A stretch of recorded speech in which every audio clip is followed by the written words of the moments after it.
November 15, 1884. Berlin, the imperial chancellery of the German Empire. Otto von Bismarck surveyed the assembled representatives.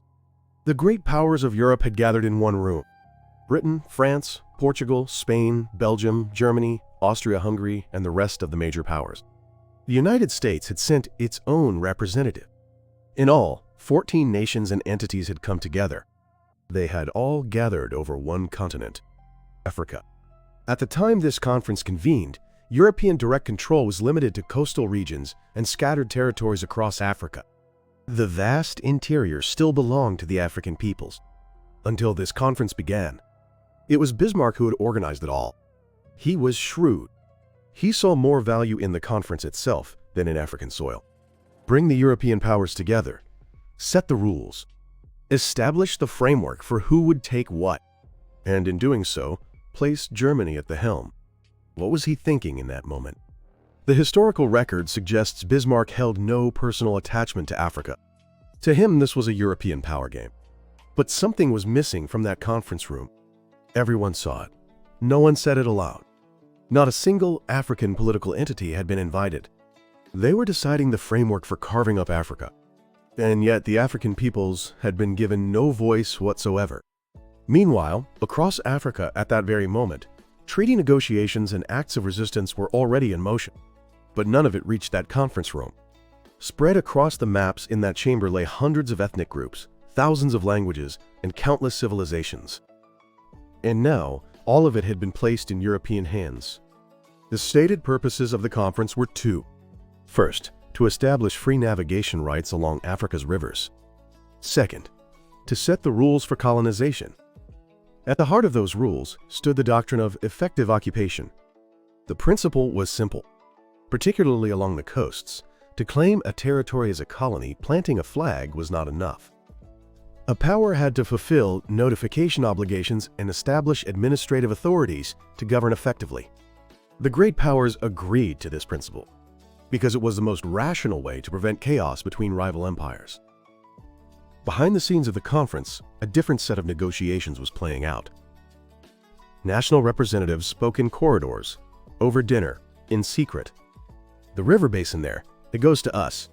Then yield us that coastline in return. They spoke before maps, as if cutting a cake into slices. The people who lived there did not enter their thoughts. In this era, the peoples of Africa were not parties to the negotiation. Among the decisions that emerged from this conference, one stands out as the most extraordinary. The path was open for the creation of the Congo Free State. The Congo Basin, stretching across the heart of Africa. Leopold II had been masterfully working the back channels of the conference.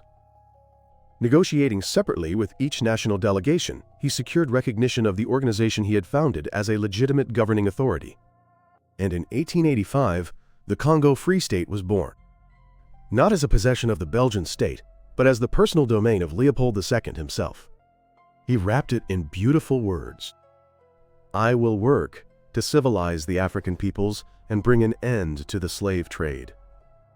The delegates applauded. No one knew his true intentions, not yet. What Leopold II sought in the Congo was rubber. Across the world, bicycles and automobiles were beginning to spread, and the demand for tires was exploding. The dense jungles of the Congo were overflowing with wild rubber trees. He created a quota system. He ordered each village to meet extraction targets. Those who failed to meet them were punished. The precise death toll is difficult to establish. Historical records are sparse, and estimates vary widely among scholars.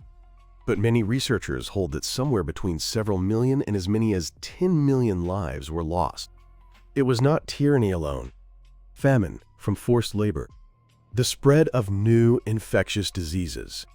These forces combined, and it is said that half the population vanished. Leopold II never once set foot in the Congo. From his palace in Brussels, he ruled the Congo through maps and reports. To him, the Congo was a land without faces. In 1908, the Belgian government, unable to withstand international condemnation, purchased the Congo from Leopold. He received a vast sum in compensation and died aged and alone in his palace. But the Congo remained, and the framework established in Berlin remained with it. February 26, 1885. 3 months and 11 days after the conference had begun, The national delegates signed the General Act. What the conference determined was not the partition itself. It was the rules that would accelerate the partition. The principle of effective occupation. The guarantee of free navigation on the Congo and Niger rivers. The requirement to notify other powers of any new territorial claim. That was enough. After the Berlin Conference ended, the great powers rushed toward Africa. If someone else planted their flag first, another nation would claim the land. The rules of effective occupation spurred the race. Armies were dispatched, treaties were signed, territories were seized by force. The specific borders were established gradually over the following decades through bilateral treaties and military action. 30 years after the conference, in 1914, on the eve of the First World War, the vast majority of Africa, roughly 9/10, had fallen under European control in the form of colonies, protectorates, and similar arrangements. Only Ethiopia and Liberia had held onto their independence. Look at what those lines did. Two peoples who had warred against each other for over 1,000 years were forced into the same nation. Conversely, people who spoke the same language, worshipped the same gods, and lived on both banks of the same river were severed into separate countries. Mountain ranges were ignored. The flow of rivers was ignored. Tribal boundaries that had held for centuries were ignored. And those lines remain today, exactly as they are, on the map of Africa we see before us. While the conference was convening in Berlin, the peoples of Africa were living their daily lives. Hunting, farming, raising children, sitting with village elders, praying to their gods, celebrating the turning of the seasons. They did not know that in a distant conference room in Europe, the rules deciding the fate of their lands were being written. What happened after the flags were planted? Their lands were taken. Their resources were carried away. They were forced into labor. In some territories, languages spoken for centuries were forbidden. Traditional systems of governance were dismantled and replaced with European-style administration. And the legacy was not borders alone. The administrative systems of the colonial era. Policies of classification that elevated certain ethnic groups while suppressing others. Economic structures skewed entirely toward resource export. These became deeply entangled with one another and were inherited by the nations that gained independence. More than a century has passed since the Berlin Conference. In 1967, civil war broke out in Nigeria. In 1994, genocide consumed Rwanda. In 100 days, an estimated 800,000 lives were taken. In 1996, conflict erupted in the Congo. These tragedies have many causes: domestic politics, foreign intervention during the Cold War, the struggle over resources, power rivalries. To explain history through a single cause is too simple. Yet many historians point to one thing: that the distortions of colonial-era borders and governance became long-term structural factors. In eastern Congo, that reality continues today.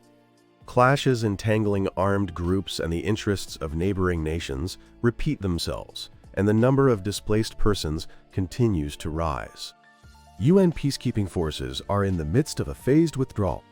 Ceasefires are agreed to, and then they collapse, again and again.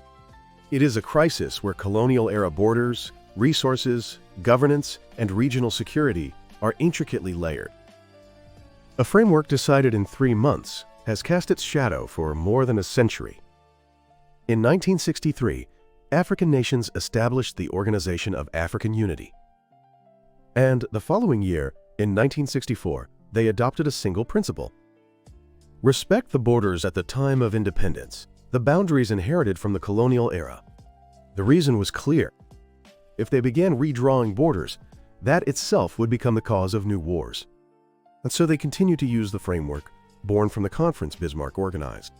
The African Union has carried this principle forward as well. But in recent years, change has begun.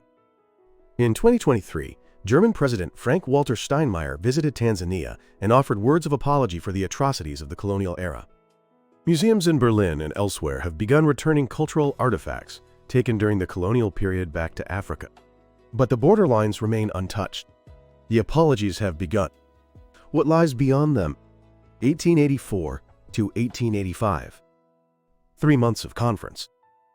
The great powers set the rules. They built the framework that would accelerate the partition. And the lines drawn upon those rules exist still on this earth today. The map of Africa we see before us is the product of a history set in motion in that conference room.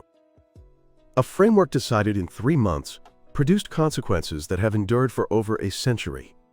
Decisions have a time, but their consequences do not. And now, I put this to you. History tells only of outcomes.